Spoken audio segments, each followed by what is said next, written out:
surprising how Spinoza has really popped up again. He's been resuscitated, and I keep getting more and more invitations to talk on Spinoza, to publish chapters in anthologies on Spinoza. When I was coming up through graduate school and was a young assistant professor, Spinoza was really out of fashion. You know, he's a metaphysician. He tries to deduce the nature of the world through pure reason. This is very out of fashion.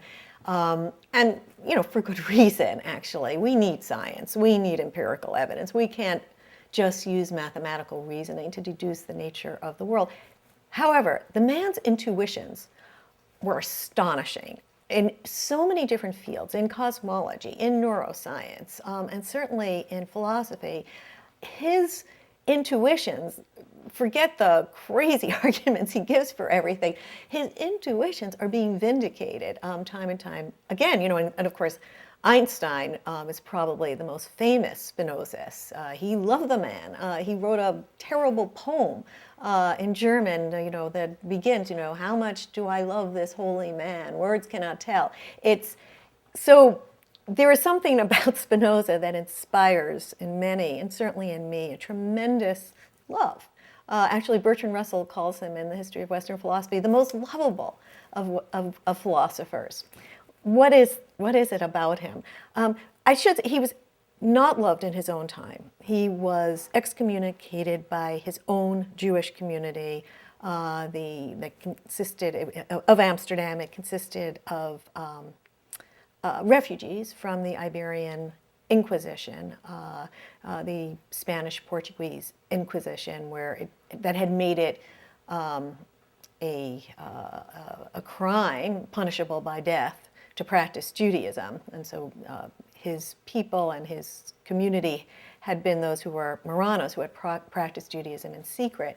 He was banished by them, and then it fell to greater Christian Europe to denounce him, and, you know, in the most vituperative terms possible. I mean, as emissary of Satan. Why was this guy, who talks about God all the time, one poet said he was God intoxicated, why, you know, was he so denounced? Is he an atheist?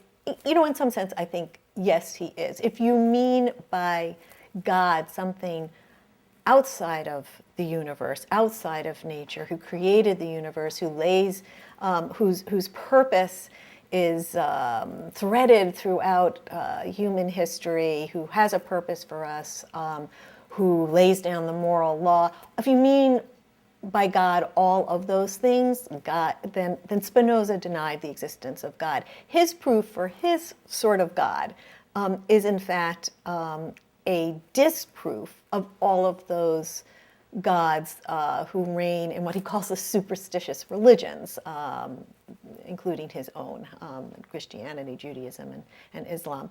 So, yeah, is he an atheist? Well, you know, he redefines God so that it means something like the final theory of everything. The final theory that we won't be able to get to. There's a kind of incompleteness theorem in Spinoza that we won't be able to get to, but know that explanations go all the way down.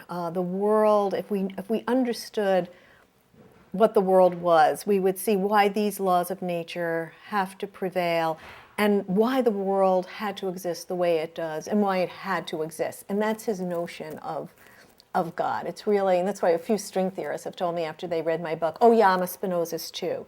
You know, I believe explanation goes all the, you know, that story about how it's turtles all the way down. Well, it's explanation all the way down, even though we won't get to it because the explanations are infinite and we're finite. That's Spinoza's God. I think what the reason he was so denounced was that his magnum opus is called the Ethics. So he tries not only to, you know, this vision of the world that removes the grounds for believing in a transcendent God, but this moral argument that I was just giving before, saying, you know, that you know, okay, we may not need God to tell us where the world came from, but we need God to be able to live moral lives and for there to be morality in the first place.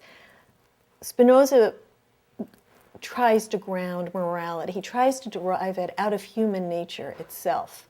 And that is, I think, a very, very relevant. We have right now, finally, psychologists, in particular evolutionary psychologists, catching up to that intuition and also trying to ground morality on the nature of human nature itself. So here's yet another place in which this 17th century thinker's intuitions are only being vindicated now.